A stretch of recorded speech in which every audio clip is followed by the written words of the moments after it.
मीडियाच्या लोकांनी विचारलं गैबी चौकच का घेतलं. मी म्हटलं मी नाही घेतलं, आदरणीय शरदचंद्र पवार साहेबांनी ठरवलं की गैबी चौकातच सभा व्हायला पाहिजे. कारण काही काळामध्ये असं वाटलं की ही गैबी चौकची सभा घ्यायची हे जागा कोणाची तरी आहे, ही आठवण करून द्यायची गरज आहे की ही जागा महाराष्ट्राच्या ओरिजिनल वस्तादची जागा आहे, ही आठवण करून द्यायची आता गरज वाटलेली आहे.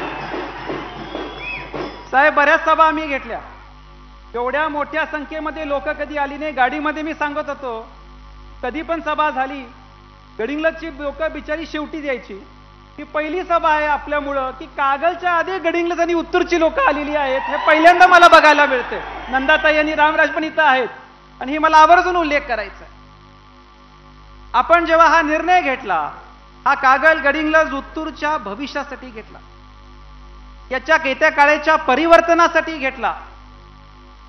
कोणाला पाडण्यापेक्षा या मतदारसंघाला विजय मिळवण्यासाठी आपण हा निर्णय घेतला. आणि मी एक आपल्याला सांगतो, आज आदरणीय शरदचंद्र पवार साहेब आणि आदरणीय जयंत पाटील साहेब इथं आलेत.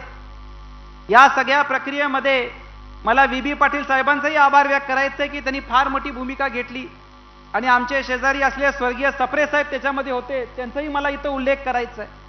आणि हे कशासाठी, एवढ्या मोठ्या संख्येमध्ये पाऊस असून सुद्धा लोक येणं हे सिद्ध करते की लोकांना कागलच्या परिवर्तनामध्ये ठाम विश्वास झाला आहे आणि त्यासाठी आपण सगळ्यांनी काम करायचं.